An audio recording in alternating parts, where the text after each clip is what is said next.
Welcome to our channel. నా పేరు దుర్గా ప్రసాద్. ఈరోజు మనతో పాటు డాక్టర్ హరీష్ గారు ఉన్నారు, తెన్నేటి. నమస్కారం సార్. నమస్తే అండి. సార్ అంటున్నారు ఎందుకంటే మాకు ఒక డాక్టర్ గారు ఆశ్చర్యంగా ఉంది, మోటివేషనల్ స్పీకర్ అని వేస్తున్నారు. ఒక డాక్టర్ గారు తెలిసిందండి. ఏంటి సార్ అంటే డెంటల్ సర్జన్ అని తెలిసింది. అంటే ఏంటి సార్, ఏం చేస్తుంటారు మీరు డెంటల్ సర్జన్ అంటే? డెంటల్ మ్యాక్సిలోఫేషియల్ అండి. అంటే జ్ఞానదంతాల నుంచి మొదలుపెట్టి ఫేస్ బోన్స్ ఫ్రాక్చర్స్ కానీ, ఓరల్ క్యాన్సర్స్ కి సంబంధించి, నోటికి వచ్చే సిస్ట్లు, కంతులు, ట్యూమర్స్, డెంటల్ ఇంప్లాంట్స్, అట్లా అన్ని ఆల్ ఓరల్ మ్యాక్సిలోఫేషియల్ సర్జరీ అన్ని ప్రొఫైల్స్ మొత్తం చేస్తాము. అన్ని ప్రొఫైల్స్ అంటే నేను వినది ఏంటంటే కొంతమంది ఈ ఇంప్లాంట్ చేసే వాళ్ళు వేరుగా ఉంటారు, జ్ఞానదంత స్పెషలిస్ట్ వేరే ఉంటారు, అలాగే చెప్తున్నారు. అలా ఉంటుంది. అంటే సర్జన్స్ జనరల్లీ ఎవరు చేస్తారు, ఇంప్లాంట్స్ లేకపోతే జ్ఞానదంతాలు, ఇవంతా సర్జన్స్ చేసే పని. అంటే నా పర్టికులర్ ఫీల్డ్ అనమాట, నా పర్టికులర్ ప్రొఫైల్. దాంతోపాటు జాస్, కొంతమందికి పళ్ళు ఎగుడు దిగుడు ఉంటాయి, ముందుకి వెనక్కి ఉంటాయి, అలాంటి జా సర్జరీస్, జాస్ కి సంబంధించిన అన్ని రకాల surgeries, some times nose corrections, face bones corrections, ఇవన్నీ కూడా చేస్తారు. యాక్సిడెంట్ అయినప్పుడు పాప ఇబ్బంది పడతారు. హెల్మెట్లు లేకుండా ఎంతమంది యాక్సిడెంట్లు పడతారు, కొట్టుకున్నప్పుడు దెబ్బలు తగలడం, దవడలు విరగడం, అట్లా ఉంటే అన్ని సెట్ చేసే సర్జరీస్ అవి ఎవ్రీడే ఆల్మోస్ట్ పొద్దున అవే సర్జరీస్ లో ఉంటాయి అనమాట. అవే సర్జరీస్.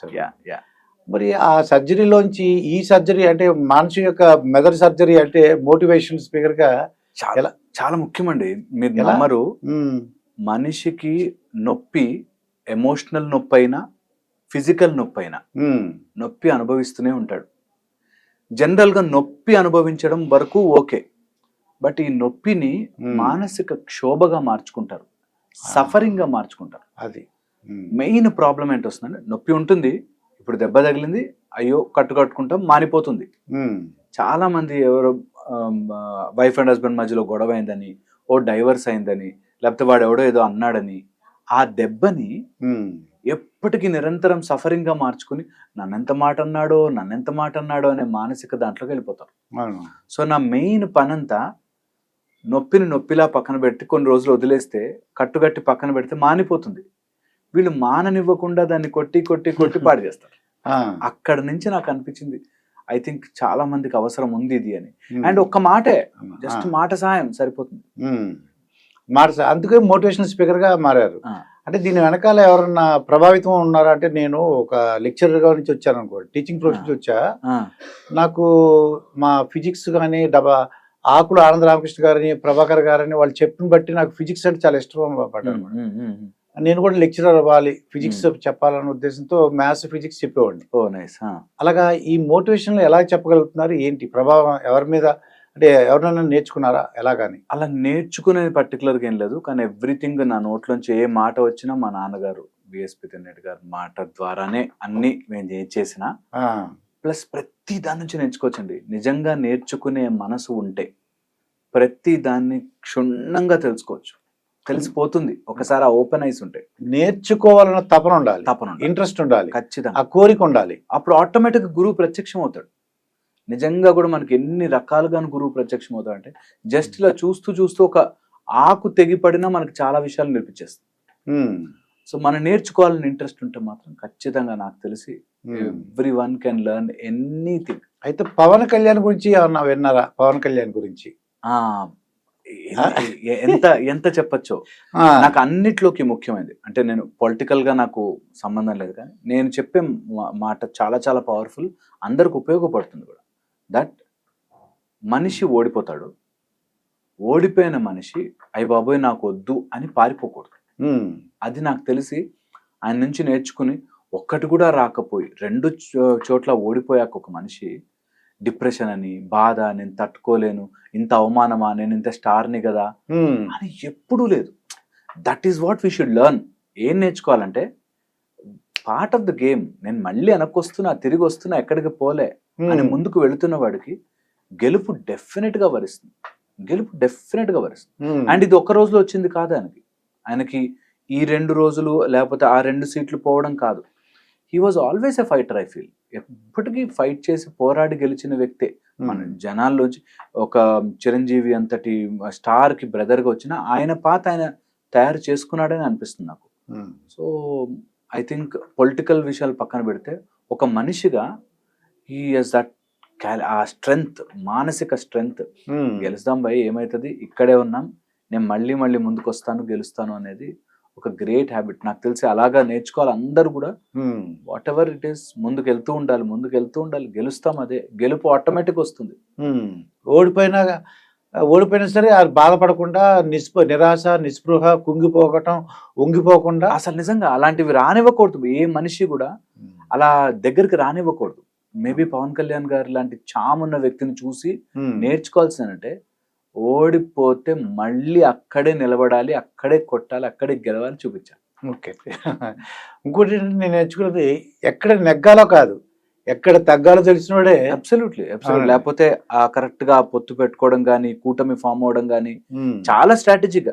అందులో చాలా మంది మా దగ్గరకు వచ్చినప్పుడు నేను ఇదే మాట చెప్తా, నువ్వు ముందుకు వెళ్ళాలి కదా అని ఫూలిష్ గా వెళ్ళొద్దు, మొండిగా బ్లైండ్ గా వెళ్ళొద్దు, చాలా స్ట్రాటజిక్ గా వెళ్ళాలి. స్ట్రాటజిక్ కరెక్షన్ ఉండాలి. ఒక చోట తప్పు చేశాము, నాకు నీట్ ఎగ్జామ్ రాయడానికి పిల్లలు వస్తారు, నాకు ఫిజిక్స్ అంటే భయం అండి, లేకపోతే మ్యాథ్స్ నేను చేయలేకపోతే, ఇలా దీనిలో ఉంటారు. నేనంటే నువ్వు అలా అనుకునే టైంలో 2 క్వశ్చన్లు నేర్చుకోవచ్చు. నాకు భయం అండి అనుకునే టైంలో నువ్వు దీన్ని ఎలా సాల్వ్ చేసుకోవచ్చు అని 2 ఆన్సర్లు నేర్చుకోవచ్చు. సో మనం ప్రతిసారి కూడా ఏ స్ట్రాటజీ వచ్చినా కూడా ఎప్పుడైనా కూడా బ్లైండ్గా వెళ్లకుండా నేను దాన్ని ఎలా తెలివిగా తప్పించవచ్చు, తెలివిగా ఈ సమస్యని దాటచ్చు అనేది నేర్చుకోవాలి. Maybe that is a great example. చాలా మంది ఏంటంటే యాక్చువల్గా ఏంటంటే మాలాంటి వాళ్ళకి మీ సీట్లో కూర్చుని అంత అనుభవంతో చెప్పాలనిపిస్తుంది. నాకు మిమ్మల్ని చూస్తే ఆశ్చర్యంగా ఉంది, ఇంత చిన్న వయసులో ఇంత జ్ఞానం ఎలా వచ్చిందా అనేసి. అంటే మీ నాన్నగారి ద్వారా కొంత నేర్చుకున్నారు, మాకు అనుభవం ద్వారా వచ్చింది. తల్లిదండ్రులు కొంత చెప్తారు, నిజంగా కొంత అనుభవం ద్వారా కూడా అంటే మేము సమాజంలో తిరిగాం కాబట్టి, చాలా మంది మనుషులను కలుసుకున్నాం కాబట్టి. అయితే నాకే తెలిసిన చాలా మంది, కొంతమంది నాకు అంతా తెలుసు నువ్వేం చెప్పక్కర్లేదు అంటుంటారండి. అటువంటి వాళ్ళకి మనం ఏంటో. నేను ఒక మాట అలాంటి వాళ్ళకి ఎప్పుడు చెప్తుంటాను, మనకు అన్నీ తెలియవు. ఎప్పుడు కూడా ఈ రోజుకి కూడా అన్నీ తెలియవు. సైన్స్ తెలియదండి. ఇప్పటి వరకు మనం సరిగ్గా అన్నం తినాలా, చపాతీ తినాలా తెలియదు. మనం ఏవి తినాలి, ఏమి తినకూడదు, ఎలా బ్రతకాలి, ఎలా ఊపిరి తీసుకోవాలి. ఇప్పుడు పెద్ద పెద్ద సెంటర్లు పెట్టి ఎలా ఊపిరి తీసుకోవాలి, బ్రెత్ వర్క్ అని నేర్పిస్తున్నారు. సో ఎవ్వరికి ఏది పూర్తిగా తెలియదు. నాకే అన్నీ తెలుసు అనుకున్నాడంటే అది నిజమైన మూర్ఖత్వం. అలా ఎప్పుడు నాకే అన్నీ తెలుసు అనేది ఎప్పటికీ అబద్ధమే. కొంతమందికి ఆహం వచ్చేస్తుంది, నాకు తెలిసినంత ఎవరికి తెలీదు అనేటట్టు. This is the problem of intellectual అంటారు. మనం మనస్సుని, మైండ్ని డివైడ్ చేస్తే 4 భాగాలుగా, మనస్సు, బుద్ధి, చిత్తము, అహంకారం అని. ఆ బుద్ధికి ఉండే, ఆ ఇంటెలిజెన్స్కి ఉండే క్వాలిటీ ఏంటంటే కొంచెం తెలియగానే నాకు తెలుసు అనేది ఒక ఫీలింగ్ వచ్చేస్తుంది. ఐ నో ఎవ్రీథింగ్ అనేదాన్ని షుడ్ నెవర్. అందులో ఆ ట్రాప్ లో పడ్డవాడు ఎప్పటికీ బయటకు రాలేదు. ఇంకా I'm learning, we will still learn, ఇంకా నేర్చుకోవచ్చు, ఇంకా చాలా ఉంది. అండ్ నేర్చుకునేది అంతం అవ్వదు. సో అందుకని విద్య ఎప్పుడు అంతం అవ్వదు. వాళ్ళకి మనం ఏం చేయగలమా బాబు, అలా కాదురా బాబు అని ఎలా వాళ్ళు మార్పు తేగలమంటారా? నాకే తెలుసు అని చెప్తున్నాడు, చెబుదామని వెళ్ళాం, మనకు తెలిసిన వాడు ఇబ్బంది పడితే అర్థం అవుతుంది, చెబుదాం అనుకుంటున్నాం కానీ వింటలేదండి. ఒక చాలా ఇంపార్టెంట్ పాయింట్ చెప్తానండి. ఎప్పుడైనా నీకు తెలియదు అనే చోట స్టార్ట్ చేస్తే వాళ్ళు వినరు. నీకు తెలిసింది కరెక్టే కానీ ఇంకొక పర్స్పెక్టివ్ విను అనే చోట వెళ్తారు. ఇది ఈగోని హిట్ చేయకుండా మాట్లాడగలగాలి. అంటే వాళ్ళు చెప్పేదేదో వాళ్ళు ఒక దాంట్లో నాకు తెలుసు అనే దాంట్లో ఉంటారు. మనము దాన్నే ఎస్ నువ్వు రైట్, ఈగోని కాస్త శాంతింపపరిచి దెన్ మన పాయింట్ని ప్రొజెక్ట్ చేయాలి. ఇది easiest way to work out. Okay, ఒక మెథడ్. రెండో మెథడ్ ఏంటంటే మూర్ఖుడితో ఎంత దూరంగా ఉంటే అంత మంచిది. పాములోంచి పాము కాటేసిన విషం మళ్ళీ తీసి పాముకే పెట్టచ్చు, కానీ ఒక మూర్ఖుడితో మనం ఎంత ఆర్గ్యూ చేద్దామని ట్రై చేసినా అవి సెట్ కావు. అంటే చిన్నప్పుడు నేర్చు ఎలక తోలి ఎంత ఉతికినా తెలుపు రాదు అన్నట్టు. నిజంగా కూడా అవి నిజంగా జీవిత సత్యాలండి. కొంతమంది అలా మూర్ఖత్వంలో ఉండిపోతారు. నేను సరదాగా నాకు ఇంట్రెస్ట్తో ఫేస్ రీడింగ్ అని, ఆస్ట్రాలజికల్ అని, చార్ట్స్ ఇవి నేర్చుకుంటూ ఉంటాను. అందులో ఎంత చాలా బాగా చూస్తానంటే నిజంగా అలాంటి టైంలో, అలాంటి మూర్ఖత్వంలో సొంత వాళ్ళు చెప్పిన, అమ్మా నాన్న చెప్పిన వినరు.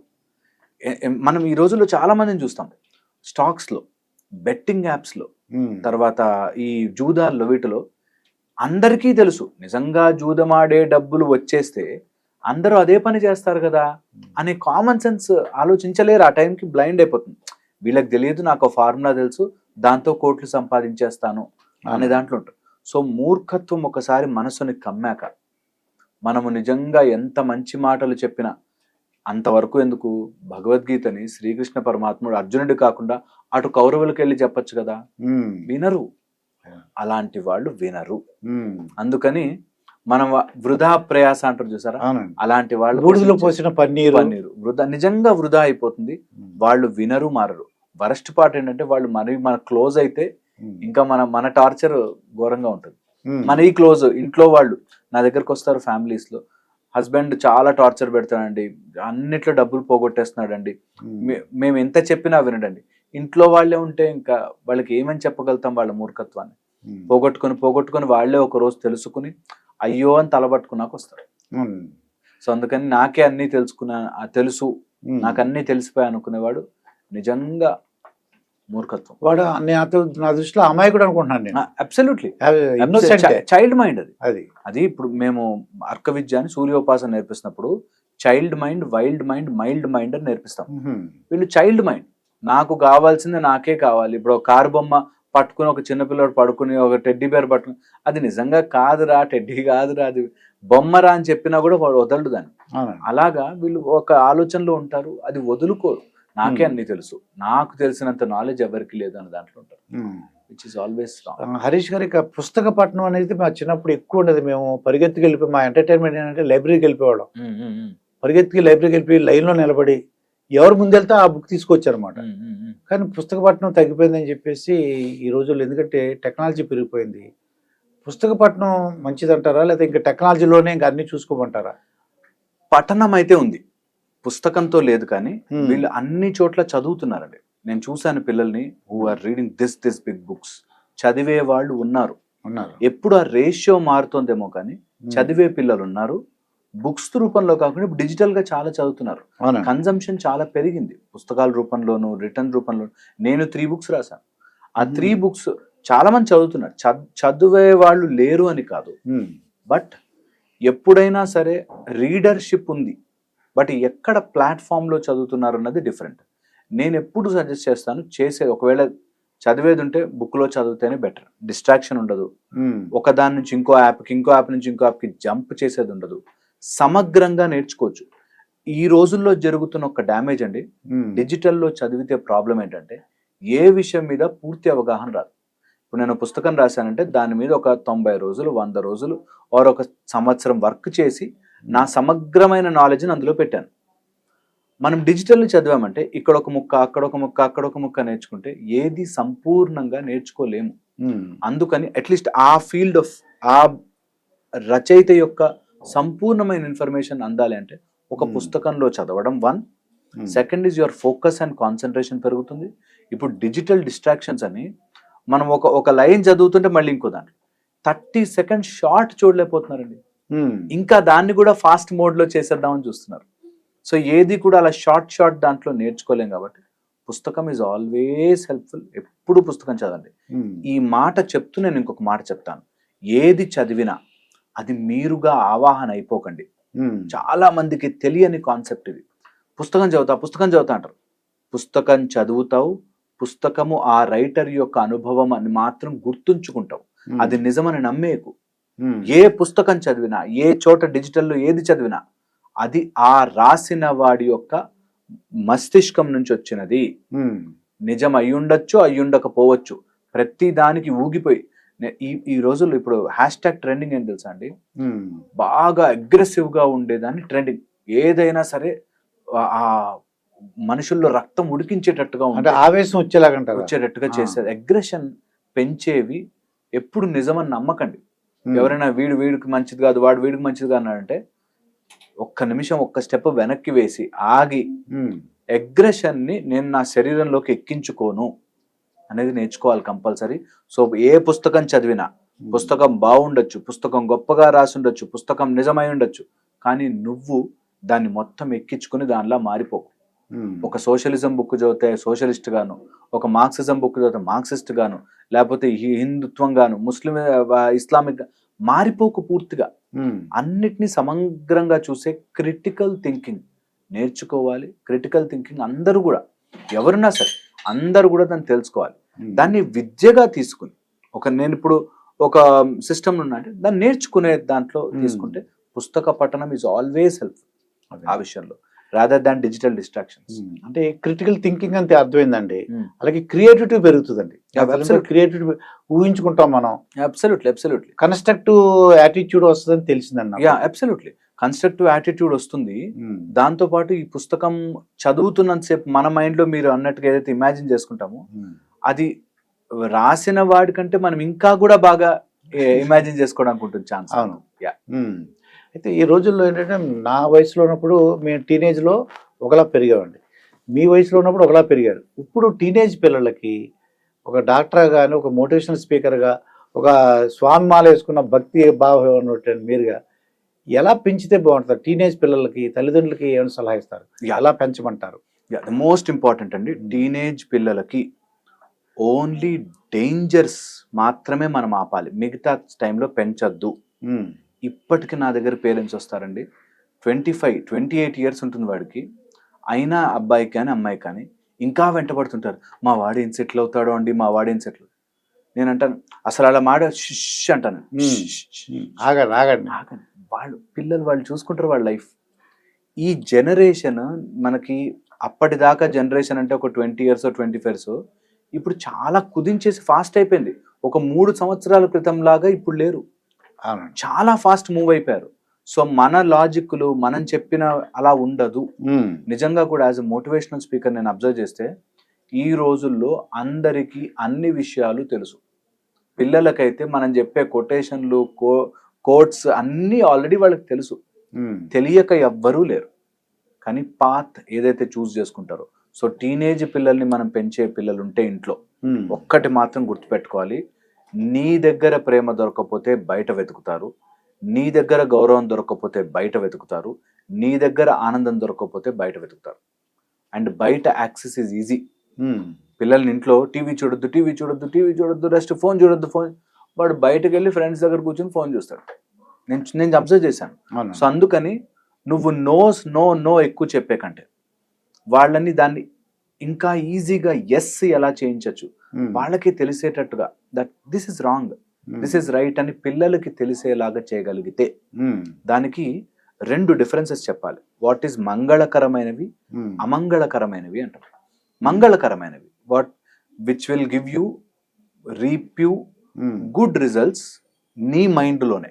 నీకు వాల్యూ సిస్టమ్ ఉంటే అప్పుడు ఎవడైనా వచ్చి సిగరెట్ తాగరా అంటే నేను తాగను, నాకు అవసరం లేదు, నాకు అది స్వాగ్ అనిపించదు, అది నా స్టైల్ అనిపించదు, అలా తాగితే రింగులు వెళ్తే నాకు గొప్పగా అనిపించదు, సో నన్ను మార్చలేడు.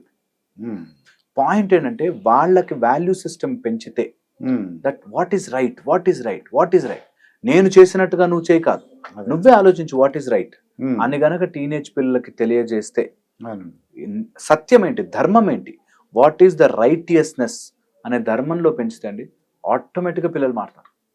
ఆటోమేటిక్గా పిల్లలు వాడి దగ్గరికి ఎంత నెగిటివ్ వచ్చినా పక్కన జరిపేస్తారు. అది తెలుసుకోగలిగితే, అది నేర్పించగలిగితే పేరెంట్స్గా ఓన్లీ బాధ్యత, మన బాధ్యత ఓన్లీ బాధ్యత దట్ ఇది మంగళకరమైనది, ఇది అమంగళకరమైనది, దీనివల్ల గుడ్ రిజల్ట్స్, దీనివల్ల బ్యాడ్ రిజల్ట్స్. నీకు బోత్ ఆప్షన్స్ ఎప్పుడూ కనిపిస్తుంటాయి, గుడ్ అండ్ బ్యాడ్ రెండు కనిపిస్తుంటాయి, శ్రేయస్కరమైనవి ప్రేయస్కరమైనవి రెండు కనిపిస్తాయి. నువ్వు ఏది సెలెక్ట్ చేసుకో, నీ శ్రేయస్సు చూసుకో, లాంగ్ రన్ లో నువ్వు చేసుకోవాల్సింది చూసుకో.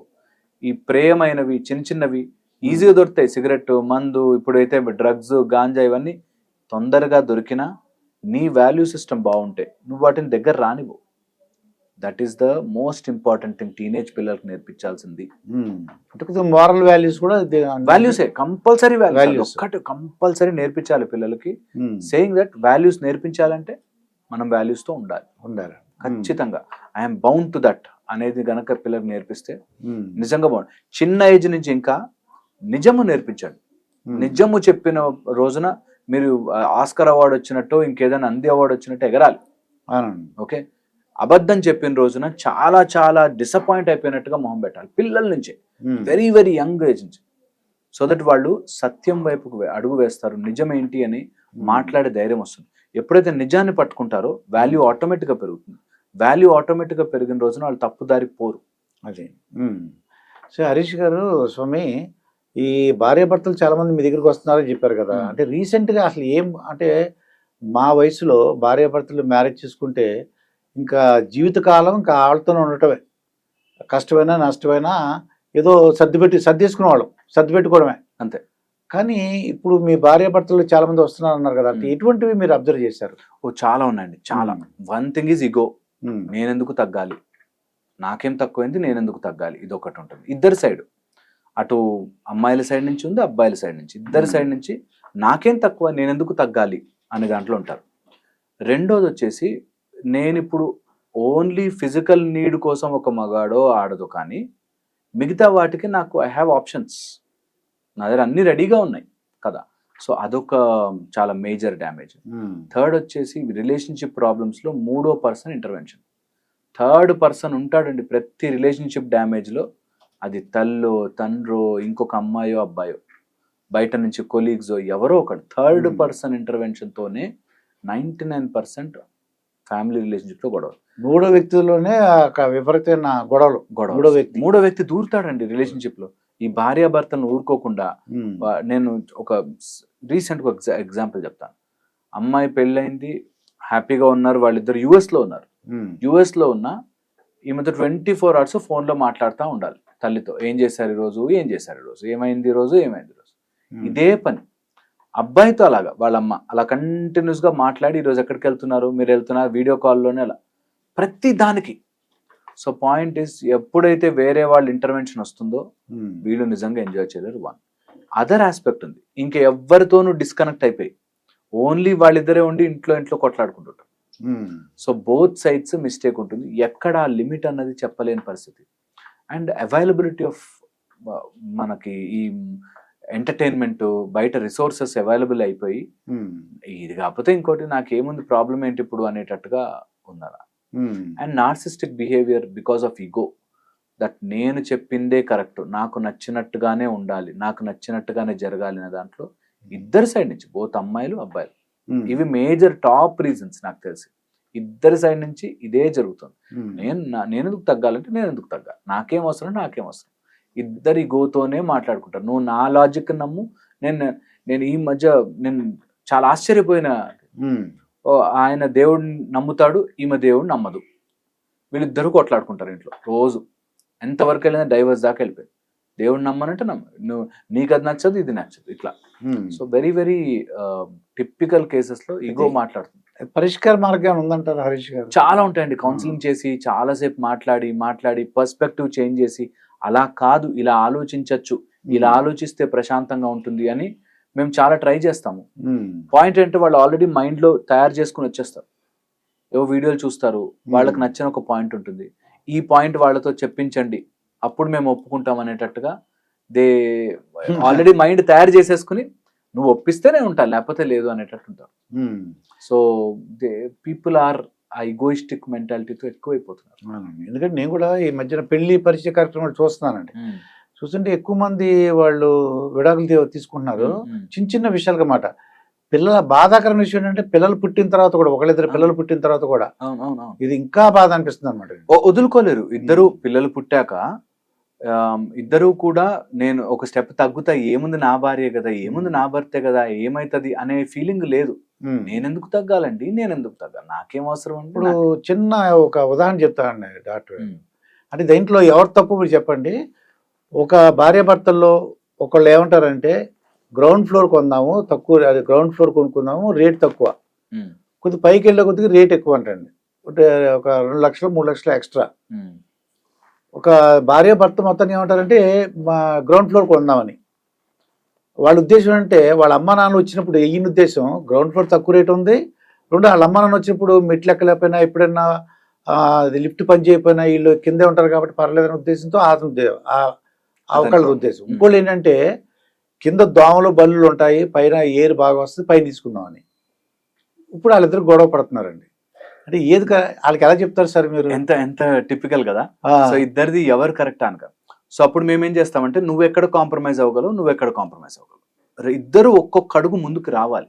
ఇద్దరు ఒక సైడ్ నుంచి, సరే నువ్వు ఇదా, ఓకే నువ్వు ఇది చేసుకో, నువ్వు ఒకవేళ దీనికి ఒప్పుకుంటే నువ్వు ఇంకొకటి దేనికోసమైనా కాంప్రమైజ్ అవ్వచ్చు. ఇప్పుడు సపోజ్ ఆ కిచెన్ ఆర్ ఆ ఫ్రంట్ హాల్, ఆ టీవీ, అది నీ ఇష్టం, నువ్వు నీ చాయిస్ చేసుకో. అలాగా ఒక చోట వీళ్ళు తగ్గితే ఒక చోట వీళ్ళు తగ్గడం, ఆర్ ఇప్పుడు సాల్వ్ చేయగలిగిన ప్రాబ్లం ఉంది లైక్ బల్లులు అన్నారు, లేకపోతే మస్కిటోస్ అన్నారు, ఇట్లా ఉన్నాయి. వాటికి మనం ఏదైనా మెడిసిన్ పెట్టించచ్చు, లేకపోతే పెస్టిసైడ్స్ చేయించచ్చు, లేకపోతే మన ఈ ఉంటాయి కదా క్రీమ్స్ అట్లాంటివి చేయించచ్చు, నెట్ లాగా పెస్ట్ కంట్రోల్ చేయించచ్చు, పెస్ట్ కంట్రోల్ చేయించు. సో పాయింట్ ఏంటంటే ఇద్దరూ ఒక చోట, నేను ఓకే సరే అతని కోసం నేను ఒకటి తగ్గుతా, ఆమె కోసం నేను ఒకటి, అండ్ ఇద్దరు అప్రిషియేట్ చేయగలగాలి. ఓ నా కోసం నువ్వు ఇంత చేసావు, నేను నీ కోసం ఇది చేస్తాను అని ఇష్టంతో నువ్వు చేసావు కాబట్టి నేను చేస్తా అనే దాంట్లోకి వెళ్తారు. ప్రాబ్లం ఎక్కడ వస్తుందంటే ఇద్దరు టగ్ ఆఫ్ ఫర్ ఫైట్ లాగా తీసుకుంటారు. నువ్వు ఇది చేసావు కాబట్టి నేను ఇది చేస్తాను, నువ్వు ఇలా అన్నావు కాబట్టి అప్పుడు నువ్వు నాకు మాట ఇచ్చావు కదా మరి ఇప్పుడు ఇచ్చేయి అనేటట్టు గొడవలోకి వెళ్లకుండా, ఓకే నువ్వు నా కోసం ఓ తగ్గావా, ఓ నేను నీ కోసం చేయడం నాకు చాలా హ్యాపీ అనేటట్టుగా మోడ్లోకి వెళితే బోత్ విల్ బి హ్యాపీయర్. లేని రోజున సఫరింగే. ఇద్దరు ఒక చోట ఒక్క అడుగు ముందుకొచ్చి నా హస్బెండే కదా హీస్ పార్ట్ ఆఫ్ మీ, నా వైఫ్ షీస్ పార్ట్ ఆఫ్ మీ, ఇద్దరు ఒక టీము అని ఆడిన రోజున గేమ్ గెలుస్తారు, లేకపోతే ఓడిపోతారు. ఇక్కడ ఏంటంటే త్యాగం నేమని అని చెప్పారంటే వాళ్ళకి ఫైనాన్షియల్ స్టేటస్ చూడండి, డబ్బులు బాగా పెట్టగలం అనుకుంటే పైకి అదే వాళ్ళు 5th ఫ్లోర్ తీసుకుంటామని అంటున్నారు, గాలి వెళ్తురు. సైంటిఫిక్గా ఆలోచిస్తే ఒక ఆవిడ చెప్పింది కరెక్ట్, పైన తీసుకుంటే ఎందుకు మంచిదంటే ఈ గాలి వెళ్తురు బాగా వస్తుంది, ఎలక్ట్రిసిటీ ఛార్జెస్ తగ్గుతాయి, కాకపోతే 3 లక్షలు 4 లక్షలు ఎక్స్ట్రా ఉంది. డబ్బులు పెట్టగల శక్తి ఉంటే మాత్రం కొనుక్కోమని నేను సహాయించాలండి. డబ్బులు పెట్టగల శక్తి ఉంటే వెళ్ళు, లేదు డబ్బులు అప్పు చేయాలనుకుంటే మాత్రం గ్రౌండ్ ఫ్లోర్ తీసుకోమని చెప్పి నాకు తెలిసిన సలహా నేను చెప్పాను. ఇక్కడ ప్రాబ్లం ఏమవుతుందంటే అండి, మనము వాళ్ళని డబ్బుల విషయంలోనే ఇక్కడ మనసుతో ప్రాబ్లం. నాకు నచ్చింది తీసుకోలే అనేది జీవితం. ఇక్కడ ఒక ఫ్లోర్ పైకి వెళ్తే కిందకి వెళ్తే పెద్దగా దాంతో డిఫరెన్స్ రాదు. కాకపోతే నాకు మనసుకు నచ్చింది తీసుకోలే అని ఇద్దరు టగ్ ఆఫ్ వార్ లోకి వెళ్ళిపోతారు. నేను అందుకే ఏం చెప్తానంటే మీరిద్దరూ కాంప్రమైజ్ అయ్యి, అందులో నేను ఎక్స్పర్ట్ని పిలిపించి కరెక్ట్ గా వాల్యుయేషన్ వేయించి ఒక ఎక్స్పర్ట్ చెప్పాడు అనుకోండి, ఎక్స్పర్ట్ చెప్పినా అక్కడ మనసు అనేది ఒకటి వచ్చేసి నాకు నచ్చింది ఆ వ్యూ, నేను ఒక ఫ్యామిలీ ఇక్కడ నుంచి చూస్తే పై అంత వ్యూ కనిపిస్తుంది బాగుంటుంది, ఒకళ్ళు కింద ఉంటే బాగుంటుంది, ఈ టైప్లో వచ్చింది అనుకోండి, మనసుకు నచ్చింది చెయ్యడం అనేది మనసు లాగుతూ ఉంటుంది. ఎంత చెప్పినా మళ్ళీ అటు సైడ్ వెళ్ళినప్పుడు చూస్తే అరే అది తీసుకుని బాగుండే, రేపు పొద్దున ఫ్యూచర్లో ఏదైనా నిజంగా ప్రాబ్లం అయ్యి పైన ఏదైనా ఇబ్బంది అయితే నేను అప్పుడే చెప్పాను కదా నువ్వు తీసుకోలేని దెప్పి పొడుచుకుంటారు ఇద్దరు. ఎంతమందిని చూసాను అలా. ఎందుకు పొడుచుకుంటారు? మీ ఇద్దరు ఒక టీం కదా, మీరిద్దరు భార్య భర్త కదా. ఒకవేళ నిజంగా ఒక డెసిషన్ తీసుకున్నారు, అది తప్పే అయిపోయింది అనుకుందాం, ఏమైతుంది? ఇద్దరు భార్య భర్తలు కదా, కలిసి ఉండడానికి కదా అనే పాయింట్. నా మనసుకు నచ్చింది జరగాలి. ఇందులోంచి బయటపడిన వాడే ఫ్యామిలీలో హ్యాపీగా ఉంటాడు. ఏమైతుంది బా, తీసుకున్నాం ఒకసారి తప్పైంది, సో వాట్ విల్ హ్యాపెన్, మళ్ళీ తప్పైంది, వాట్ విల్ హ్యాపెన్, మేమిద్దరం కలిసి ఉండడం కావాలి అనే దాంట్లో ఉన్న రోజున ఏది కరెక్ట్ ఏది గొప్ప, బల్లులు గొప్ప కరెక్టా, దోమలు కరెక్టా అనే దాంట్లోకి పోరు. చాలా మంది ఉన్నారు అలా. ఎవరు సౌండ్ కోసం అని, ఇంట్లో రూమ్ కలర్ గురించి అని, గోడల కలర్, వీటి గురించి కూడా కాంప్రమైజ్ అవుతారు. నేను అసలు ఆశ్చర్యపోయిన విషయం, పూలదండల మార్చుకునేటప్పుడు అది కూడా రాసి పెట్టుకుంది అమ్మాయి. నేను ఈ పూలదండలు అనుకున్నాను, నాకు ఈ పూలదండలు వేసారు రిసెప్షన్ లో. అయ్యో, అంటే ఎంత డీప్ గా వెళ్ళిపోతారంటే ఒక్క చోట కూడా సరే దట్స్ ఓకేరా అని కాంప్రమైజ్ అవ్వరు. నేను ఎన్ని కాంప్రమైజ్ అయ్యాను అండి, ఆ రోజు నేనేం మాట్లాడలేదండి అని రాసుకుని పెట్టుకుంది. ఆ రోజేం మాట్లాడలే, అది మనస్ఫూర్తిగా రాదు. ఆ రోజు నేనేం అనలేదు, కానీ చూసారా ఆ రోజు నేను వదిలేశాను, పూలదండల గురించి నేను వదిలేశాను, చీరల గురించి నేను వదిలేశాను, ఆ రోజు నగల గురించి నేను వదిలేశాను అని లిస్ట్ రాసుకుని మొత్తం. నువ్వేం వదిలేసావు నా కోసం? ఈ టైం అమ్మాయి తప్ప అబ్బాయి తప్ప అన్నది కాదు పాయింట్ ఇక్కడ. ఇందులో కూడా మీరు చూడండి, ఇలాంటి మాట్లాడమంటే వెంటనే ఒక బ్యాచ్ వచ్చేస్తారు. అంటే అమ్మాయిలందరూ ఇలా ఉంటారా, అబ్బాయిలందరూ ఇలాగ ఉంటారా అనేటట్టు ప్రతి దాన్ని గొడవగా మార్చుకోవాలి అనే ఉద్దేశంతో ఉన్నవాళ్ళు ఎప్పటికీ గెలవలేరు. నేను ఒక అతన్ని చూశాను, అమ్మాయిని పెళ్లి చేసుకుని మంచిగా అంత హ్యాపీ ఫ్యామిలీ, సడన్ గా ఒక బెట్టింగ్ దాంట్లోకి పోయాడు. ఒక ఈ స్టాక్ మార్కెట్లో డబ్బులు వచ్చేస్తాయని పెట్టాడు, 10 లక్షలు పోయాయి, మళ్ళీ 10 లక్షలు పెట్టాడు పోయాయి, 15 లక్షలు పెట్టాడు పోయాయి. ఇన్ని పోయినా కూడా ఒక్కసారి కూడా నువ్వు ఇంత హెల్ప్ చేసావు, నీ జాబ్ నుంచి తీసి నాకు ఇంత డబ్బులు ఇచ్చావు, నిజంగా తప్పు చేశాను ఇంకా చెయ్యను అనే మాట అన్నాడు. ఎవరి కోసం ఇయ్యది? ఏం జాబ్ నేను సంపాదించిన తనకే కాదా అని గొడవలోకి వెళ్తారు. అరే ఇచ్చింది కదా ఒక్కసారి ప్రేమగా మాట, నువ్వు ఉన్నావు కాబట్టి నాకు నడిచింది బండి, లేకపోతే నేను ఎప్పుడూ అప్పుల పాలైపోయాడిని అని ఒక ప్రేమపూర్వకమైన ఒక్క మాట విల్ లివ్ దేర్ లైఫ్. అలా ఉండరు. ఒక మాట వెంటనే ఆ మిస్టేక్ తోసేయాలి పక్కనాడి మీద అనే క్రూయల్ మెంటాలిటీతో ఉంటారు. నిజంగా అవి చూస్తే ఏంటి నువ్వు బల్లి కోసం గొడవ పడుతున్నావా? నేను చూసాను ఒక అతన్ని, ఆయన నైట్ ఇంటికి వచ్చాక ఏదో ఎగ్ ఆమ్లెట్ ఏదో చేసుకుని తింటాడంట. వాళ్ళ వైఫ్ ఆ రోజు ఆమ్లెట్ కోసం ఎగ్స్ ఉన్నాయో లేదో చెక్ చేసుకోకుండా మిస్ అయిపోయింది, మర్చిపోయింది. నేను నీకు చెప్పాను పొద్దున్న ఆమ్లెట్ కోసం గొడవ పడ్డారండి వాళ్ళు. ఇప్పుడు కాదండి, 4-5 టైమ్స్ చేసింది, నన్ను ఇలా టార్చర్ పెట్టడమే ఆమె పని అనేటాడు. ఒకవేళ నిజంగానే అట్లా గొడవ అయితే, ఆమె నిజంగానే నేను ఆమ్లెట్ల దగ్గర టార్చర్ పెట్టాలనుకుంటే ఆమ్లెట్ల విషయం కాబట్టి వదిలేయచ్చు. సో నీ వెయిట్ చూసుకోవాలి, దీనికోసం గొడవ పడచ్చా, దీనికోసం అనే సింపుల్ లాజిక్ మిస్ చేస్తారు. నేను ఎందుకు కాంప్రమైజ్ అవ్వాలంటే నాకేం అవసరం అనేటట్టు. సో అలాంటివి రిలేషన్షిప్ గొడవలు ఈ రోజుల్లో మరీ చూస్తున్నాం. ఇటువంటి కంబైన్ ఫ్యామిలీ ఏం జరుగుతుందంటే నిజంగానే ఎగ్స్ మీరు చెప్పినట్టు పెట్టారు, అంతకుముందు వచ్చి వాళ్ళు వేసేసుకుంటారు. ఈవిడ చూసినప్పుడు ఏమనుకుందంటే ఎగ్స్ ఉన్నాయనుకుని ఓకే అనుకుని పెట్టుకుంది. ఈ లోపల ఎవరో ఉడకబెట్టుకుని తినేసారు, ఈ విషయం తెలియదు. హస్బెండ్ వచ్చాడు, లేదు ఎందుకు లేవు, నువ్వు ఉన్నప్పుడు బాబో అనేది ఆవిడ. నిజంగా అన్ని కొద్దిగా మిస్అండర్స్టాండింగ్ అండి, చాలా మిస్అండర్స్టాండింగ్. నేనేమంటా అంటే అలా జరగచ్చు కదా, మనుషులకు ఎవరికైనా జరగచ్చు కదా. సో ఒకవేళ నిజంగా ఆమె కావాలని చేసి ఆమె తినేసింది అనుకుందాం, ఏమైతుంది దానివల్ల? అలాంటి విషయానికి గొడవ ఎందుకు? గొడవ తీసుకుంటే దానికి ఒక స్టాండర్డ్ ఉండాలి. రేపు పొద్దున ఎక్కడికైనా వెళ్ళి గొడవ అయింది మాకు అని చెప్తే ఒక పెద్ద విషయం అయి ఉండాలి దానికి. మరి ఎగ్స్ కోసం గొడవ పడ్డామండి అంటే బాగుండదు అనే చిన్న అండర్స్టాండింగ్ వస్తే చిన్న వాటికి వీటికి ఎందుకు గొడవ పడతాం రా. నేను ఒక ఎగ్జామ్, ఇంటికి వచ్చాక టవల్స్ అన్ని ఓ చోట పెట్టాలి అని ఉంటుంది, లేదు ఇద్దరు ఆ విషయం మీద గొడవ పడతారు. అంటే లాస్ట్ 6 years నుంచి గొడవ పడుతున్నారు. నువ్వెందుకు అది చెయ్యవు, నువ్వెందుకు ఇచ్చేవు. వీడైనా అరే ఆమె వస్తే గొడవ పడుతుంది ఎందుకు మనం ఇది పక్కన పెడదాం అని ఉండదు, ఆమెకు కూడా అరే వదిలే ఈ పని చేయడాయన అని ఉండదు. ఇద్దరు కూడా వీఆర్ వన్. మనం ఇలాంటి విషయం మీద గొడవపడి ఎక్కడికి వెళ్తాము, వేస్ట్ కదా అనేది ఉంటే గనక నిజంగా చాలా బాగుంటుంది. ఇంకొక స్టెప్ హెడ్ వెళ్ళి చెప్తా, ఇది జస్ట్ లెంత్ కాదనుకుంటే. ఒక్క స్టెప్, పిల్లల్ని ఈ స్కూల్లో వేయాలని, పిల్లల్ని ఆ స్కూల్లో వేయాలని, XY వీళ్ళు ఇందులో అయితే స్పోర్ట్స్ కరికులం ఉంటుంది, లేకపోతే ఇందులో ఇది నేర్పిస్తారు అని ఒకటి, లేదు మనం మంచి దగ్గర ఉంటుంది, ఇంటికి దగ్గర ఉంటుంది తీసుకెళ్దాం. ఇలాగా అసలు అన్నెసెసరీ సెన్స్లెస్ విషయాలు. నిజంగా కూడా వాడు ఫ్యూచర్లో వెళ్ళి ఏమవుతాడు, వీళ్ళు పేపర్ మీద రాయమంటే రాయలేరు. నిజంగా మంచి స్పోర్ట్స్ స్కూల్లోనే వేస్తాడు, రేపు ధోని అవుతాడా, ఎవరు చెప్పలేరు. ఇలాంటి వాటి మీద కాంప్రమైజ్ అవుతున్నాను నేను ఈ మాట చెప్పాలండి కంపల్సరీ. నేను త్యాగము చేశాను, నేను కాంప్రమైజ్ అయ్యాను, నేను అడ్జస్ట్ అయ్యాను అని మాట్లాడతారు. ఈ 3 రిలేషన్షిప్లో ఉన్నన్ని రోజులు అవుట్, అది రిలేషన్షిప్ నడవదు. కాంప్రమైజ్ కాదు, అది అడ్జస్ట్మెంట్ కాదు, అదేదో ఒక త్యాగము చేసేసినట్టుగా ఫీలింగ్ లో ఉంటే ఏదో రోజు ఆ త్యాగానికి ఫలితం ఏంటి అనే ఆలోచన వస్తుంది. ఎప్పుడు త్యాగం అనుకోవద్దు అది. అదేదో నేను త్యాగం చేసి ఆయన కోసం నేను ఎంత త్యాగం చేశానో నిలువెత్తు కరిగిపోయిన కొవ్వొత్తులాగా అన్నట్టు డైలాగులు చెప్తారు. వద్దు, అది త్యాగం అనుకోకు. వెరీ చాలా సింపుల్ వర్డ్స్ లో నేను అడ్జస్ట్ అయ్యానండి, అడ్జస్ట్ అవ్వకు. అడ్జస్ట్మెంట్ కాదు అది, it is one together part. అది అంతే, దాన్ని అడ్జస్ట్మెంట్ అయ్యాను నేను నీ కోసం అని అనుకోవద్దు. That is how you run. Okay, నేను అడ్జస్ట్ అవుతున్నా, త్యాగం చేస్తున్నా అనే ఫీలింగ్ ఉన్నన్ని రోజులు నేను త్యాగం చేశాను, నేను చాలా గొప్పవాడిని, ఆ త్యాగం తీసుకోవట్లేదు, వాళ్ళు చాలా నీచులు అనే ఆలోచన వస్తుంది. సో ఎప్పుడు త్యాగం అనుకోదు, it's part of my family. ఒకళ్ళు ప్లస్ ఉంటారు, ఒకళ్ళు మైనస్ ఉంటారు, అన్ని వేళ్ళు ఒకలా ఉండవు. This has to go on. చిన్న విషయాలకు నేను పెంచి పెద్ద చేయను అనేది నేర్చుకోగలను. భార్యాభర్తలు ఇప్పుడు కూడా కలిసి జీవించాలి, కలిసి ఎదగాలండి. అంతే, కలిసి ఎదగాలి. చిన్నప్పుడు మాకు ఈ గొడవలు ఎందుకు లేవని చూస్తే, ఎవరో మా నాన్నగారు లేకపోతే ఇంట్లో ఒకళ్ళే సంపాదించేవారండి, మిగతాడంతా కూడా ఇంటి కార్యక్రమాలు, పిల్లల్ని చూడటం. ఇంట్లో ఎక్కువగా ఆడవాళ్ళు ఇంట్లో ఉండేవారు, వాళ్ళు ఎక్కువ compromise అయిపోయేవారండి.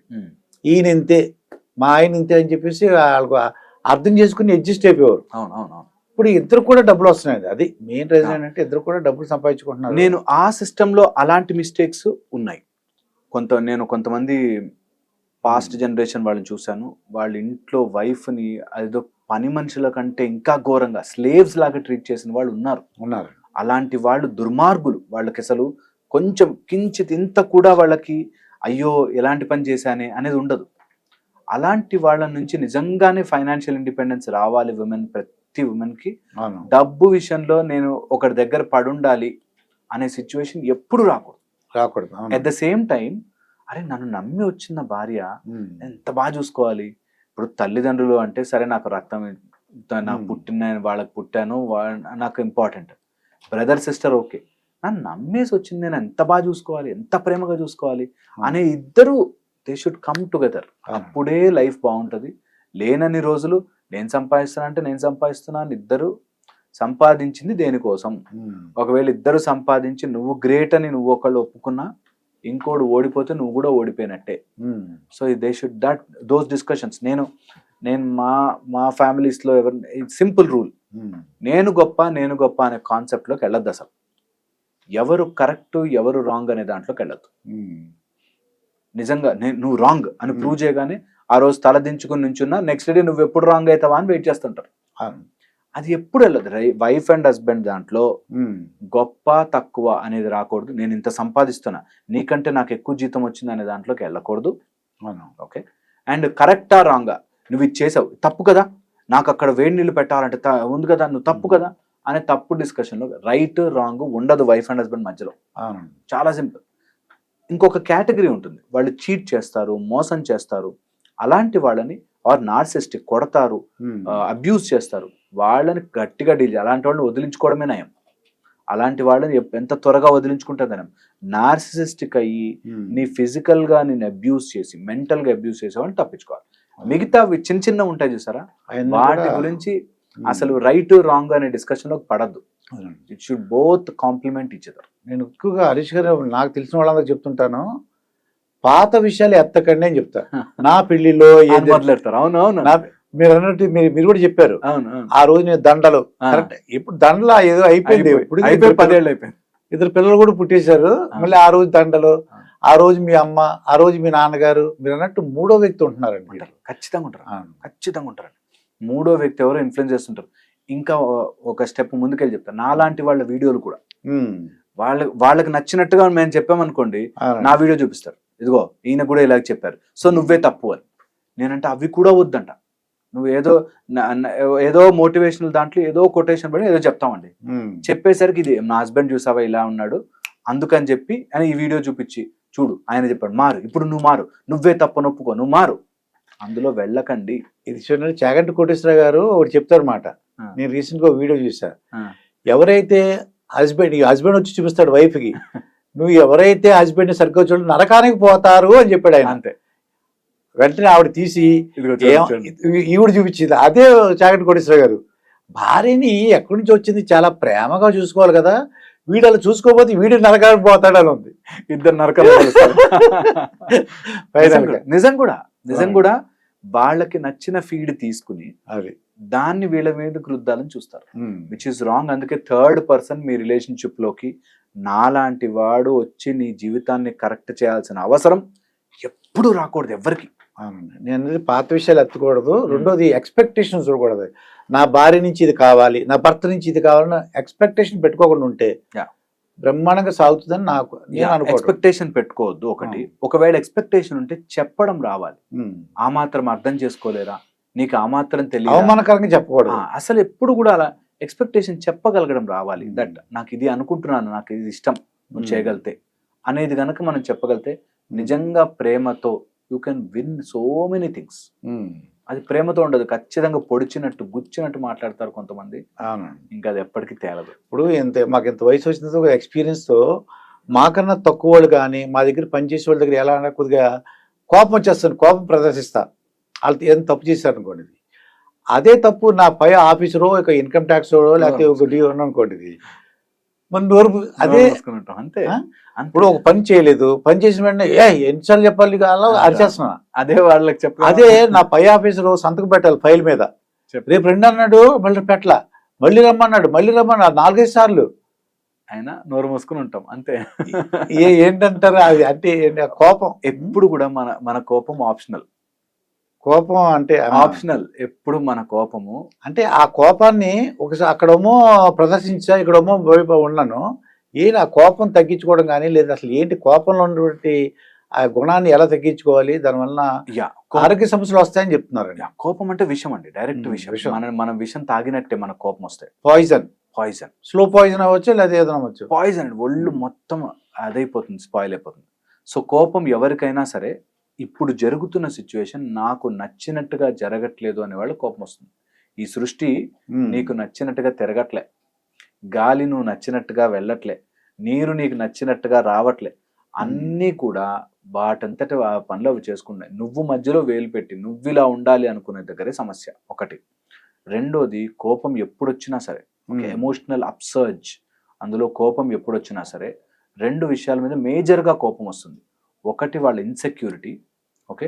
2 deep hurt. Deep hurt లో ఫియర్ కూడా ఉంటుంది. భయముతో అమ్మో వీళ్ళు ఇట్లా చేస్తే రేపు పొద్దున్న నేను చులకనైపోతానా అనే దాంట్లో ఒకటి. ఓకే, నేను చూసాను ఒక అతన్ని ఊరికే డోర్ తీయకపోతే గట్టిగా అరుస్తాడు ఆ ఎంప్లాయీస్ మీద, వాటి మీద. ఎందుకండి అలా చిన్న చిన్న వాటి కూడా అలా అరవకపోతే వాళ్ళు కంట్రోల్లో ఉండరండి అని అన్నాడు నాతో. అంటే హిజ్ ఇన్సెక్యూరిటీ దట్ నేను అలా అరవకపోతే నన్ను పై ఆఫీసర్ అనుకోడేమో అనే ఇన్సెక్యూరిటీలో ఒకటి. రెండోది వచ్చేసి దే హ్యావ్ డీప్ ఆ హర్ట్ ఉండిపోతుంది. కొంతమంది ఎప్పుడు చూడండి అలా మొహం మార్చుకుని కోపిస్టోళ్ళలా ఉంటారు. Okay, they have deep childhood hurt ఉంటుంది వాళ్ళకి లోపల, అసలు అది తొందరగా పోదు. వాళ్ళు ఎంతసేపు నిరంకుశంగా అలా కోపిష్టి వాళ్ళలా ఉంటారు. సో అలాంటి వాళ్ళు వెరీ వెరీ డేంజరస్. వాళ్ళకి చాలా కౌన్సిలింగ్స్ చేసి దాని నుంచి బయటకు తీసుకొస్తున్నాను. Okay, at the same time ఈ కోపంలో ఉన్నవాడితో మాత్రం హెడ్ ఆన్ డీల్ చేయొద్దు. కొంచెం కోపం ఉంటే పక్కన జరగండి. అలాంటి వాళ్ళతో కోపంగా ఉన్న వాళ్ళకి ఎంత చెప్పినా వేస్ట్. ఓకే, ఇది చాలా చాలా ఇంపార్టెంట్. కోపంతో ఉన్నప్పుడు డీల్ చేయొద్దు.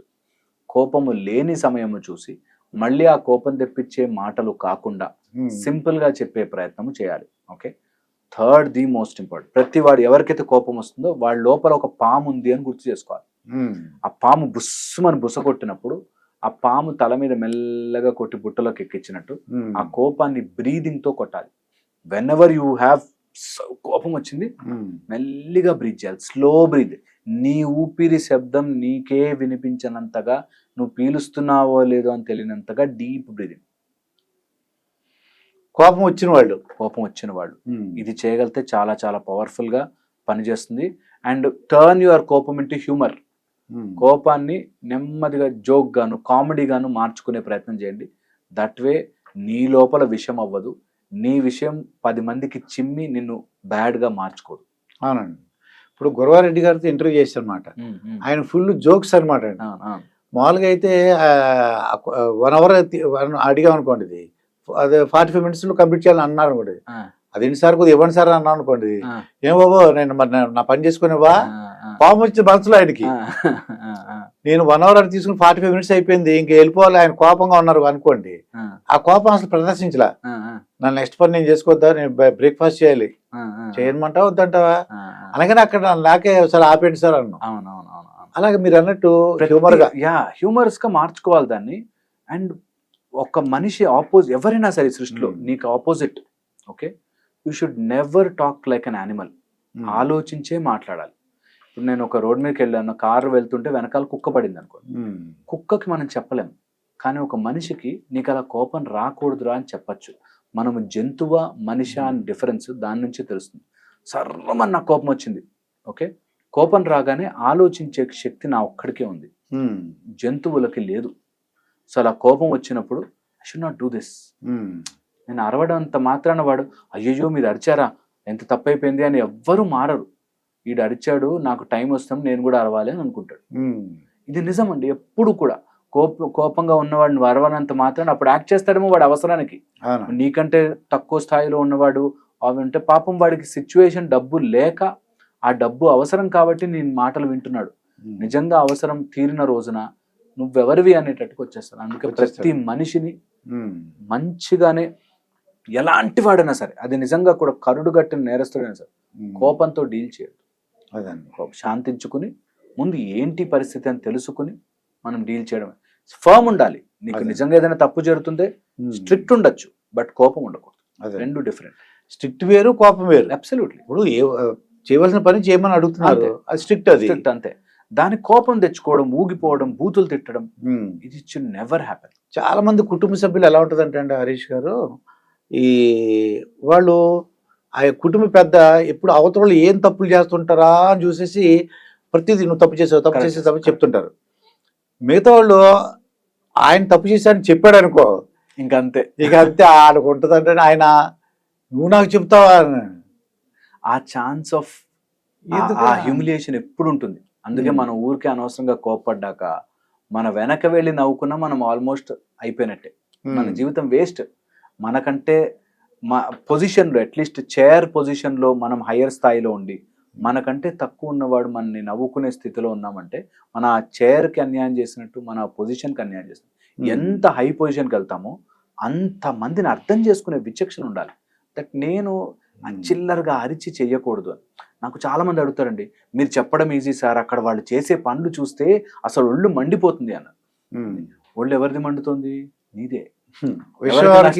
ఎవరికి నష్టం? నీకే. అది నువ్వు ఒళ్ళు మండించుకున్నా, ఓకే, నువ్వు ఒళ్ళు కాల్చుకున్నా, వాడికి వెంటనే జ్ఞానోదయం అయిపోయి అయ్యయ్యో ఎంత తప్పు చేశాను అనుకోడు. వీడికి చెప్పడం రావట్లేదు అనుకుంటారు. అందుకని నువ్వు విషం తాగి వాడు మారాలి అంటే వాడు ఏ మాత్రం మారలేరు. So don't drink poison. Anger అనేది ఒక పాయిజన్ లాంటిది.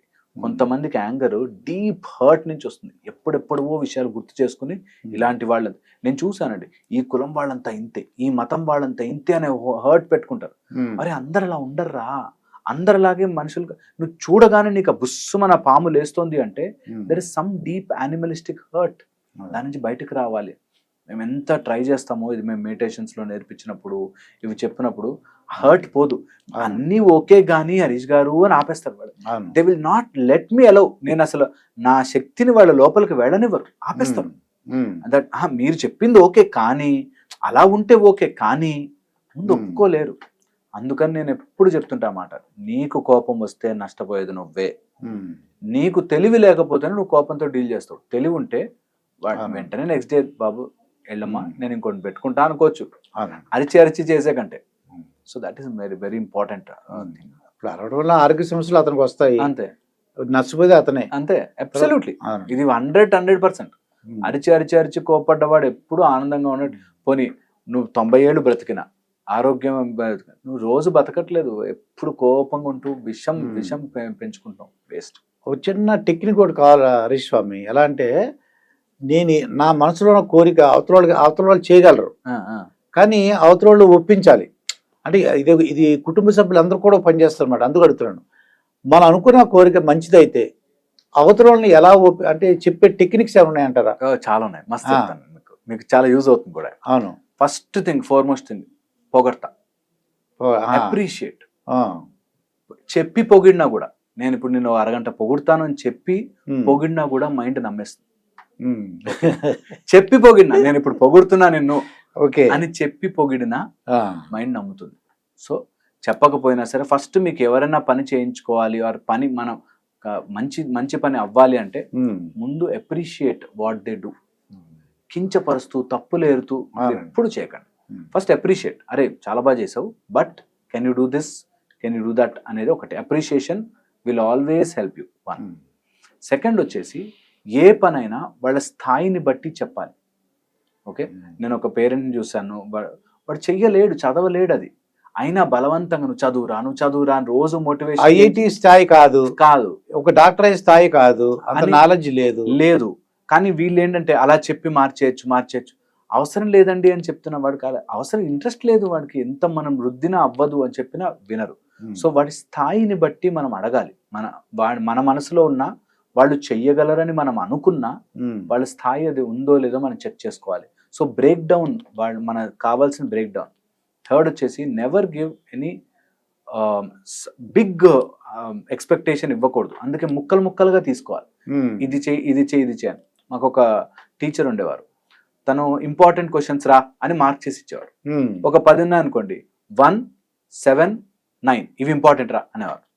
మళ్ళీ ఒక 2 రోజుల తర్వాత 2, 4, 6 అలా మొత్తం చదివించేవారు. ఇవాళ అది మొత్తానికి ఆయన ఏంటంటే మీ చేత వర్క్ అంతా మొత్తం చేయించాడు. చదివించేవారు. అట్లాగా మనం కూడా ఎవరితోనైనా చేయాలి, ఏదైనా కావాలి అంటే give it, break it, small బిట్లుగా చేయించుకోండి. దట్ విల్ బి వాళ్ళకి ఈజీ, మనకి ఈజీ. దానికి మన ప్లానింగ్ ఉండాలి. ఇంకా లాస్ట్ మూమెంట్కి వచ్చాక ఇప్పుడు నువ్వు చెయ్యి అనే కంటే, ఓకే ఈ పని వీళ్ళతో అవ్వాలి అంటే, good leader, good person will do that. చిన్న చిన్నగా యాడ్ చేస్తారు. ఓకే, ఇది అందరూ చేయాలి, ఇది ఒక్కళ్ళు కాదు, అందరూ కూడా ఫాలో అవ్వాల్సిన రూల్. తర్వాత హరీష్ స్వామి, డబ్బుల్లో ఆనందం ఉందంట. డబ్బులు ఉన్నాయనుకోండి, డబ్బుల్లో ఆనందం ఉంటుంది అంటారా? డబ్బులే విపరీతంగా డబ్బులు అని ఈ డబ్బు వెనకాల పడుతున్నారండి. నాకు ఎక్స్పీరియన్స్ ఉంది, నాకు చెప్పగలను, మీ ద్వారా చెప్పిద్దామని. మీ ఎక్స్పీరియన్స్ నిజంగా డబ్బులో ఆనందం ఉంది? డబ్బులు సుఖం ఉందండి. సుఖం ఉంది, డబ్బులు చాలా సుఖం ఉంది. ఈ రోజులో సుఖం వేరు, ఆనందం వేరు. ఈ రోజుల్లో చాలా మెటీరియలిస్టిక్ ఆనందాలు, సుఖాలు డబ్బుతో ఉన్నాయి. డబ్బు వల్ల ఏసీ వస్తుంది, చాలా వస్తుందండి. డబ్బు వల్ల చాలా ప్రాబ్లమ్స్ సాల్వ్ అవుతాయి. మీరు అండ్ ఇంకొక అడుగు ముందుకేసి చెప్తున్నాను, కలియుగం నిజంగా డబ్బుతో ముడిపడి చాలా ఆనందాలు ఉన్నాయి. నేను అబ్జర్వ్ చేసి చెప్తున్నానండి. ఇద్దరు కోడళ్ళు ఉంటే, ఒక కోడలికి బాగా డబ్బు ఉంది అంటే అత్త కూడా ఆ కోడలికి చాలా చాలా మంచిగా చూసుకుంటుంది. ఓకే, నేను చూశాను కళ్ళారా, కలికాలం కాబట్టి. అందుకని డబ్బులో చాలానే ఆనందాలు ఉన్నాయి, కానీ అన్ని ఆనందాలు లేవు. డబ్బుని పాకెట్లో ఉన్నంత వరకు, అకౌంట్లో ఉన్నంత వరకు చాలా మంచిగా ఉంటుంది. డబ్బు ఎప్పుడైతే నెత్తికెక్కిపోతుందో, తలకెక్కిన డబ్బు ఆనందం ఇవ్వదు. పర్స్లో ఉన్నంత వరకు, పాకెట్లో ఉన్నంత వరకు ఆనందంగా ఉంటుంది, అకౌంట్లో ఉంటే ఆనందం ఉంటుంది. ఎప్పుడైతే తలకెక్కుతుందో డబ్బు, కామం, క్రోధం, లోభం, ఇదేది తలకెక్కినా ఆనందము ఉండదు. ఇంకా ఆ పరుగుల్లోనే ఉంటాం. సో అందుకని డబ్బులో ఆనందం ఖచ్చితంగా చాలా వరకు ఉంది, బట్ అన్నీ లేవు. సో డబ్బు చేదు కాదు, డబ్బు మంచిది కాదు అని కాదు, బట్ డబ్బుని ఎక్కడ దాకా నువ్వు అలౌ చేస్తున్నావు అన్నది చాలా చాలా ఇంపార్టెంట్. సో డబ్బు సంపాదించాలి, కసి తీరా సంపాదించాలి, గట్టిగా సంపాదించాలి. అట్ ద సేమ్ టైం నేను ఆనందము నుంచి ఆపరేట్ చేయాలి. నేను ఆనందంగా ఉంటా ఫస్ట్, తర్వాత డబ్బు వస్తే ఇంకా ఆనందం పెరుగుతుంది. డబ్బు లేకపోయినా నా ఆనంద స్థితి అలాగే ఉంటుంది. అది ఇంపార్టెంట్. అదే ఇప్పుడు ఏంటంటే చాలా రిచ్ పీపుల్ రాత్రులు నిద్రపడి మంచి బెడ్ ఉంటుందండి, పాకలో ఉన్నడేమో హ్యాపీగా నిద్రపోతుంటాడు, ఫ్యాన్ కూడా ఉండదు ఆడికి, ఇదేమో ఏసీ ఉన్నా నిద్ర పట్టట్లేదు అంటుంటారు. నేను అదే చెప్తుంటాను. ఫస్ట్ థింగ్, ఇలాంటి ఆర్గ్యుమెంట్స్ తో ఈ జనరేషన్ పిల్లలకి నేర్పించలేం. ఇలాంటి ఆర్గ్యుమెంట్స్ తో ఈ జనరేషన్ ఎందుకు నేర్పించామంటే, టాబ్లెట్ వేసుకుని పడుకుంటా, ఒక హాఫ్ బాటిల్ మందు తాగి పడుకుంటా, నిద్ర పడుతుంది నాకు. అంత డబ్బు ఉంటే నిద్ర పడుతుంది నాకు, మందు అంట అని ఆర్గ్యూ చేస్తారు. సో పాయింట్ ఇస్, నీకు ఆనందం అనే డెఫినేషన్ అర్థం కానంత వరకు వాళ్ళకి ఎంత చెప్పినా ఎక్కదు. ఆనందము మన నిజస్వరూపం, సచ్చిత ఆనందం అంటాం. మన చిత్తం ఎప్పుడు నిరంతరంగా ఆనంద స్వరూపమే. ఆ ఆనంద స్వరూపాన్ని నువ్వు బయట వాటితో కొనుక్కుంటావా, నీ లోపలే పుట్టించుకుంటావా అన్నది ఇంపార్టెంట్. ఇది అర్థం కావడానికి ఈ జనరేషన్ పిల్లలకు చెప్పలేం. అందుకని డబ్బు సంపాదించుకో, at one point of time నీకు తెలుస్తుంది, అరే డబ్బు ఎంత సంపాదించినా సరిపోదురా, ఎంత ఉన్నా డబ్బు సరిపోదు. ఏదో ఒక రోజు నువ్వు నీతో నువ్వే కూర్చుని, నీలో నువ్వే రమించాలి, నీలో నువ్వే ఆనందపడాలి. అది ఆ లోపల నుంచి ఎప్పుడైతే హ్యాపీనెస్ వస్తుందో, నీకు బయటవన్నీ వచ్చిపోయేవే అనేది తెలుస్తుంది. సో దానికి టైం పడుతుందండి, ఇది ఒక రోజులో వచ్చే విద్య కాదు. మీరు చాలా చోట్ల ఇంటర్వ్యూలు ఇచ్చారండి, చాలా యాంకర్లు అన్ని చూశాను అన్నమాట. నేను కూడా అంటే చిన్న చిన్న పిల్లలు చేస్తున్నారు ఇంటర్వ్యూ, కొద్దిగా మనం మంచి విషయాలు సమాజానికి ఉపయోగపడేవి. డాక్టర్ హరీష్ గారితో ఒకసారి డాక్టర్ అంటుందో, ఒకసారి ఏమో మోటివేషనల్ స్పీకర్ అంటున్నారు. సరే మొత్తంగా అర్థమైందండి, మీరు డాక్టర్ గా ఉండి మోటివేషనల్ గా మార్చారని. అయితే మీకు ఇన్ని ఇంటర్వ్యూల్లో బాగా అత్యంత అద్భుతమైన క్వశ్చన్ ఇది, అబ్బా సూపర్ క్వశ్చన్ అని అనిపించింది ఎప్పుడైనా? ఏదన్నా చాలా ఎక్కువ వ్యూస్ వచ్చింది కానీ, ఎక్కువ ఎప్రిషియేషన్ కానీ, ఎక్కువ జ్ఞాపకం ఉన్న ప్రశ్న ఏమైనా ఉందంటారా? అలా చాలా ఉన్నాయి క్వశ్చన్స్. అందులో ముఖ్యంగా ఒకటి రెండు ముఖ్యంగా వచ్చేసి టైం డైల్యూషన్, సమయము.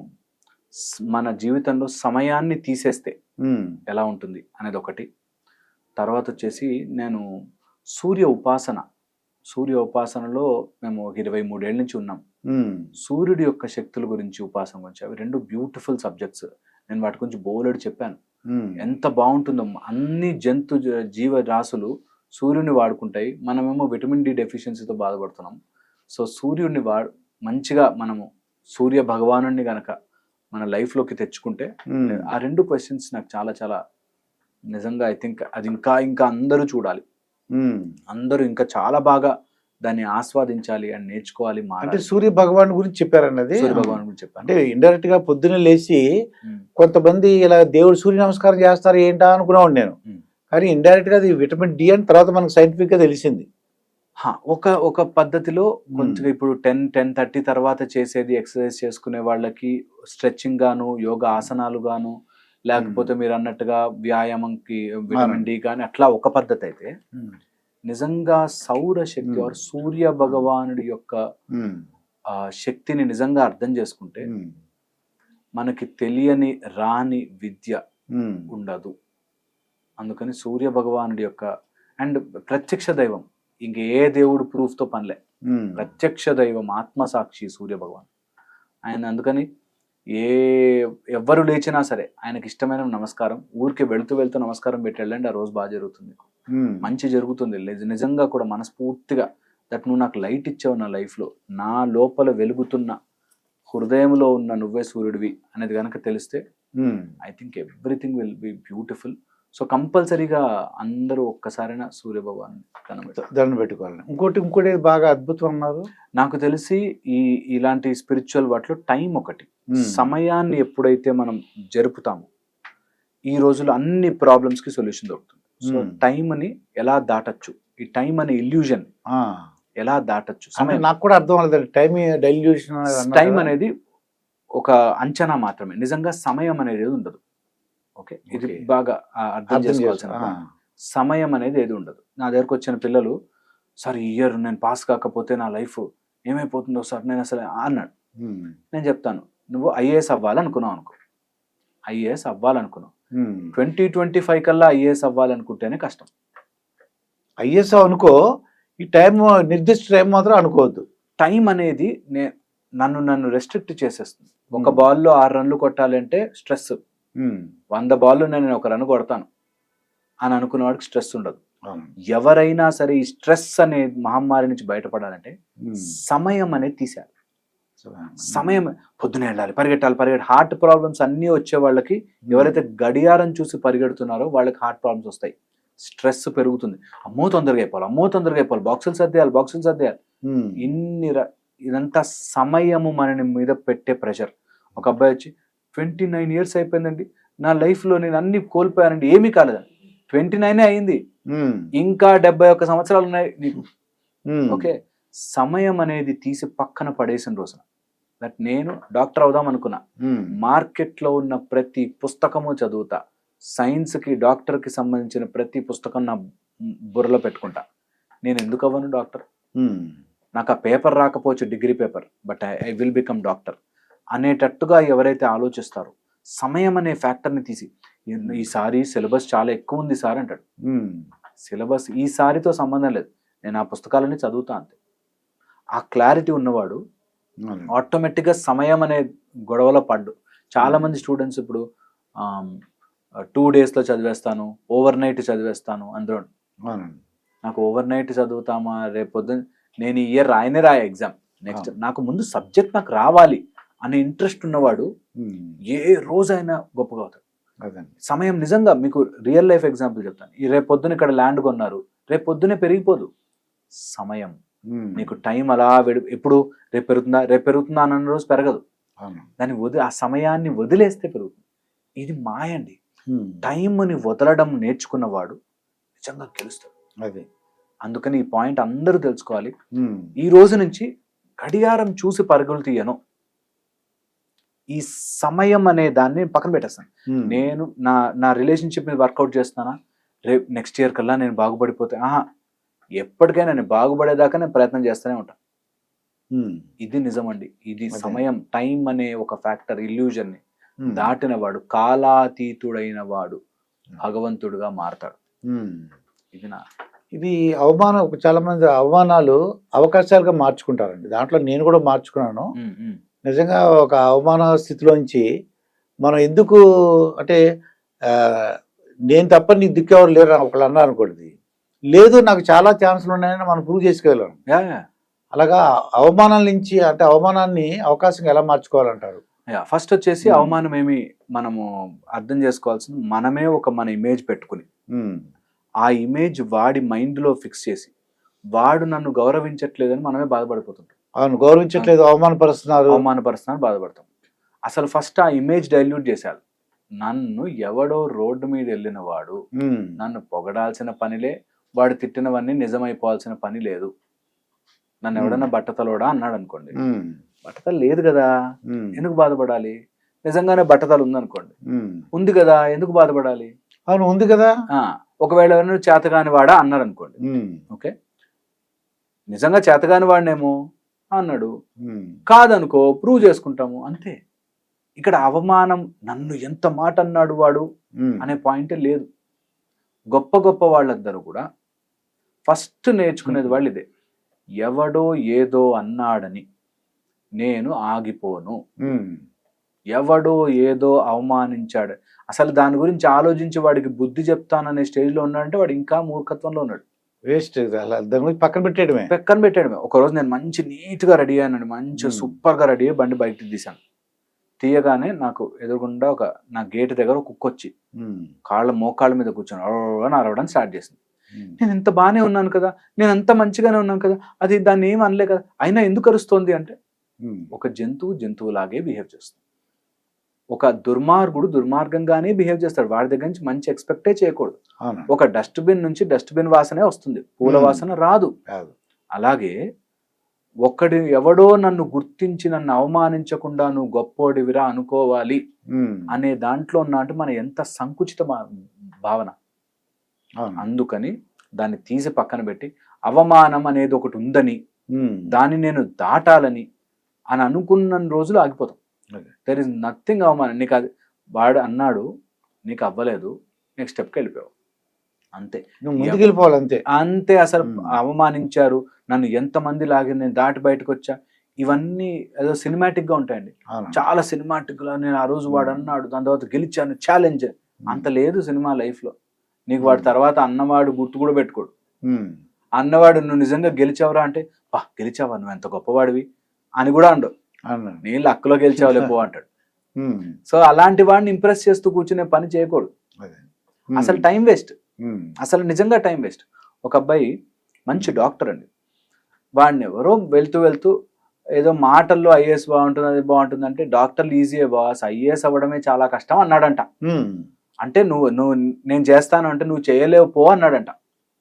ఆ మాట పట్టుకుని ఆయన డాక్టర్ ప్రొఫెషన్ మొత్తం వదిలేసి ఐఏఎస్ అవుతా, సివిల్స్ రాస్తా అని చెప్పి ఒక ఆల్మోస్ట్ 8 years నుంచి రాస్తూనే ఉన్నాడు. ఎందుకంటే వాడికి ప్రూవ్ చేయాలి సార్ నేనేంటో. వాడెవడు, వాడికి ఎందుకు ప్రూవ్ చేయాలి, అదేదో పెళ్లి ఫంక్షన్ లో ఏదో డిస్కషన్ లో అన్న మాట పట్టుకుని వాడికి ఎందుకు ప్రూవ్ చేయాలి, పోనీ ప్రూవ్ చేద్దామని పట్టుదలగా ఓసారి ట్రై చేసావు, 2 సార్లు చాలు, 8 ఏళ్ళు నువ్వు అందులో మగ్గిపోయి నీ జీవితం అయిపోతుంది. వాడికి ఎవరికో ప్రూవ్ చేసే, పోనీ గెలిచావు ప్రూవ్ చేసావే అనుకుందాం, వాడు మెచ్చుకోడు, 10 ఏళ్ళు ట్రై చేశాక ఎవరికన్నా వస్తుంది పో అంటాడు. అది సో నువ్వు ఎవరి కోసమో, జంతువుల కోసం మనుషులు అయిన మనము మారకూడదు, మనం ముందుకు వెళ్ళాలి.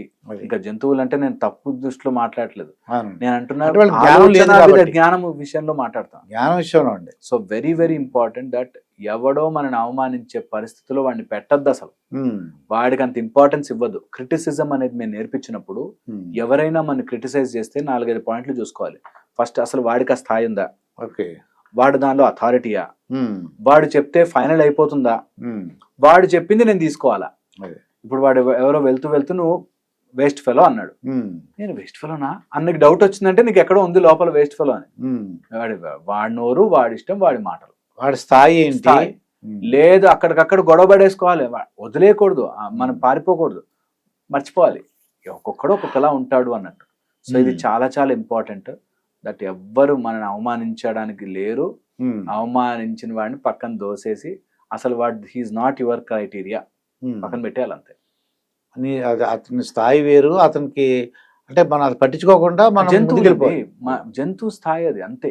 కొంతమంది పక్కన వాళ్ళని ఇరిటేట్ చేయడము, తప్పు మాటలు అనడము, మీరు ఒక ఒక మాట చెప్తాను. మీరు ఎవరైనా చూసారా పిల్లలు కొంతమంది సైలెన్సర్లు పీకేసి టప్ టప్ టప్ టప్ టప్ అని sound తిరుగుతారు. అవునండి. అలాంటి వాడి మనస్తత్వం చూసారా? ఎవరిను ఇరిటేట్ చేస్తుంటే ఆనందపడతాడు.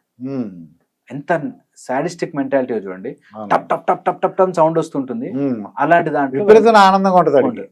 సాడిస్టిక్ పీపుల్ వాళ్ళకి ఒక సెన్స్, అలాంటి వాడిని సాటిస్ఫై చేయాలని, వాడిని కరెక్ట్ చేయాలని ఈ ఎనర్జీ అంతా టైం వేస్ట్. అందుకే ముందుకు వెళ్ళిపోవాలి లైఫ్ లో. హరీష్ స్వామి, ఇప్పుడు ఆర్టిఫిషియల్ ఇంటెలిజెన్స్ అని కొత్తగా అందరూ ఈ పదాన్ని ఉపయోగిస్తున్నారు. ఆర్టిఫిషియల్ ఇంటెలిజెన్స్ అని అంటే ఏ విధంగా మనకు సమాజానికి ఉపయోగపడుతుంది అంటారు? లేదంటే మీ డాక్టర్ కానీ సమాజానికి ఆర్టిఫిషియల్ ఇంటెలిజెన్స్ ఏ విధంగా ఉపయోగపడుతుంది? చాలా ఉపయోగపడుతుంది. చాలా అడ్వాన్స్కి వెళ్తాము. చాలా బాగుంటుంది. దాన్ని కరెక్ట్ దాంట్లో వాడుకోవాలి.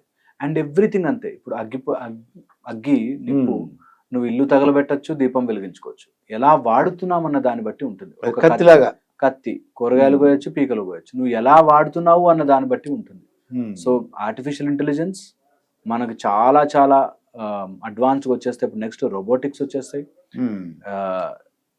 ఎయిర్ బేస్ లాగా మనకి ఇప్పుడు వెహికల్స్ గాలిలో తిరిగే వచ్చేస్తాయి. తర్వాత ఇక్కడ బ్రెయిన్ లోనే ఒక చిప్ పెట్టేస్తారు. మనం కళ్ళు మూసుకుంటే వాళ్ళకి కాల్ చేసి మాట్లాడచ్చు.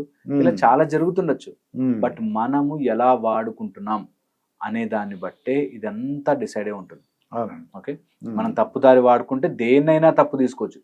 ఏమీ లేని రోజుల్లో కూడా తప్పులు చేసేవాళ్ళు ఉన్నారు. అన్ని ఉన్న రోజుల్లో కూడా తప్పులు చేసేవాళ్ళు ఉన్నారు. బుద్ధి ఎటు పడితే అటు తిరుగుతుంది. కాబట్టి జాగ్రత్తగా వాడుకోవాలి ఆర్టిఫిషియల్.